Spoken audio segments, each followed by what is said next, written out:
Well, take a look at these headlines. Complete celebration for Amazon today because Amazon decided to allow fully vaccinated employees to go back to work maskless beginning next week. But how did they pull that off?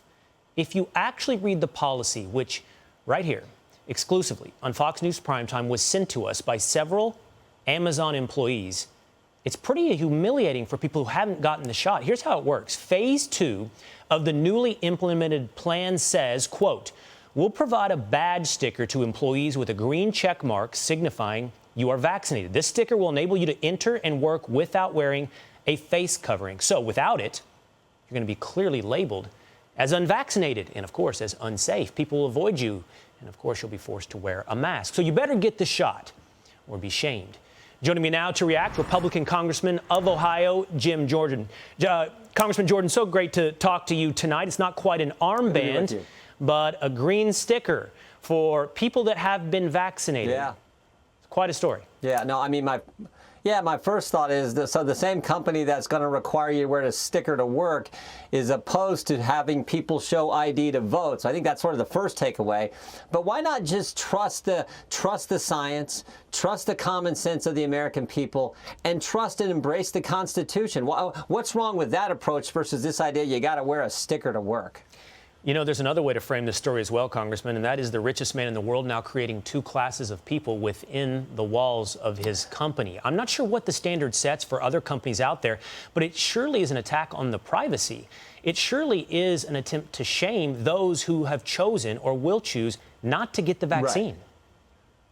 Yeah, it's an attack on Americans' privacy after a year of having their First Amendment liberties assaulted. I mean, this is the biggest point for me. Every single right we enjoy as Americans under the First Amendment has been assaulted over the last year. Your right to practice your faith. There are still congregations meeting where they can't have the full congregation there on a Sunday morning. Your right to assemble. Last weekend I spoke to the New Mexico Republican Party in Amarillo, Texas, because they couldn't assemble in New Mexico. They had to go to another state to exercise their liberty. And of course, as you and I speak, you can't go, people watching, people viewing this can't go to their capital to redress, to petition their member of Congress to redress their grievances because Nancy Pelosi won't let Americans in their own capital. So every single liberty, your right to freedom of the press, freedom of speech, right, they've been attacked as well. And that's what this is here as well. It's an attack on your freedom of speech. So this is what's so frightening. And now for it to invade your privacy, I'm troubled by all this, I think, as many Americans are. You know, you bring up Nancy Pelosi, you bring up these rules and restrictions. I believe you were a violator of one of those rules this week. I know several of your colleagues were at the very least. Several Republican congressmen and women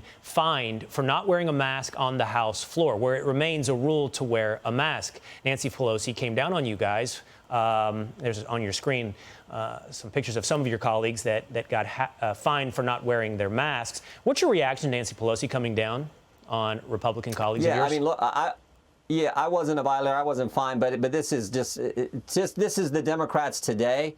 I mean, everyone knows. Go back to the trust. They've told us for a year, trust the science, but they won't do that. They're not willing to look at the science. They're not willing to look at the evidence on a lot of things. You had Lara on earlier. I mean, we raised this issue in a committee today, Will.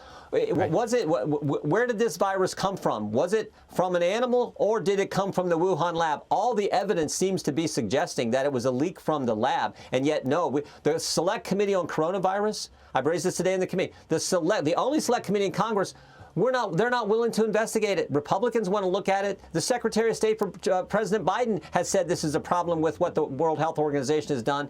Why don't they want to look at the science? Why don't they want to look at the evidence? I think this applies across the board with Democrats today. Hey, I want to come back to Amazon in just one second, but to follow up on what you just brought up, we spoke to Lara Logan a little earlier about the origins of the coronavirus. She pointed out her sources have indicated the Wuhan lab, virology lab, was a military installation that was working on bioweapons. You in the Republican letter tonight asking for an investigation, that possibility, that probability perhaps was also mentioned. What do you know? What can you share with us about what the purpose of that lab was? All I know is it deserves an investigation. You got journalists, mainstream journalists, who are now saying the evidence seems to strongly suggest it started in a lab that got a $3 million grant that went to EcoHealth, and then EcoHealth gave $600,000 of American tax money to the Wuhan lab. Sort of raises an obvious question. Why are we giving money to a lab in Wuhan, China in the first place, particularly this kind of lab? So I think there's lots of questions that need answered. Everything seems to be pointing in the direction the leak came from the lab. It's something we need to investigate. I raised the issue today in front of the Select Committee. I hope we do it. Yeah, one last question. I want to circle back now to Amazon, and I don't know if we have the screenshots here, but these were some images that were sent to me today of how Amazon is announcing this to their employees. It's some HR documents announcing the idea of this green sticker. They also are asking their employees when they log in to a weekly check-in whether or not they have been vaccinated. And again, I don't know if we have that image right now. We had it a little bit earlier, but there's a list of choices for Amazon employees to say whether or not they have been vaccinated, whether or not they're just have received their first shot, not yet their second shot, whether or not they're going to get vaccinated, or a fourth choice, whether or not they choose not to be vaccinated. How is this not a HIPAA violation for a company to be asking their employees their vaccination status? Yeah, I don't know. It's something that we need to look at. But we also need to push back on this. I know Governor DeSantis is pushing back on this kind of maneuvers, this kind of action in his state. We in elective office need to push back on this. I mean, it's about your fundamental liberties. It's about respecting the Constitution, respecting the common sense, and most importantly, like we've said several times, respecting the science, for goodness sake. All right, Congressman Jim Jordan of Ohio, thank you so much for your time tonight. You bet. Thank you. Hey, Sean Hannity here. Hey, click here to subscribe to Fox News YouTube page and catch our hottest interviews and most compelling analysis. You will not get it anywhere else.